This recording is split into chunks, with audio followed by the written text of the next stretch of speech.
as a hotel and restaurant major in Pilipinas. So yung time na yun, pandemic. So I was at home and finishing my online class.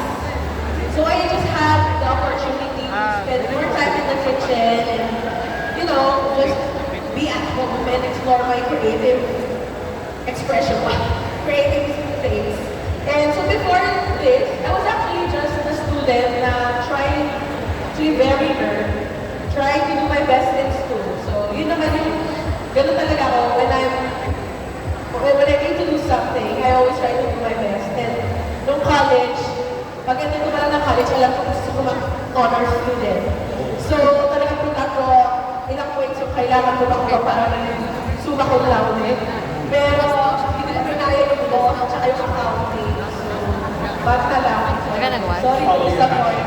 Ba't na lang ang nakuha ko. So I was, kasi natawag ba, nagsusunod ng kilay. Ano ba yun? Ano yung kilay? Susunod ng kilay. Kasi sub-sub sa pag-aaral.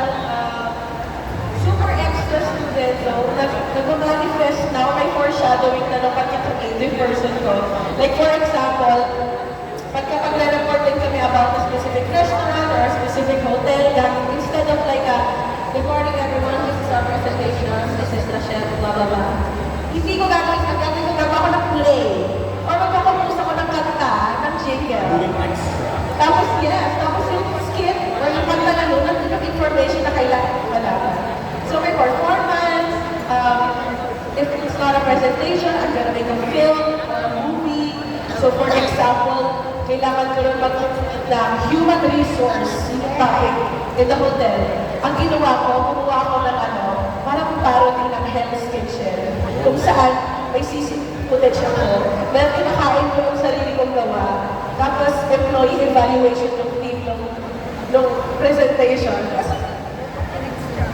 It's so extra. So ganun ako as a person. I was just a student.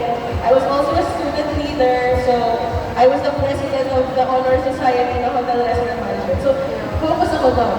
So now, when I finally got into content creation, ganun din. I always try to do my best.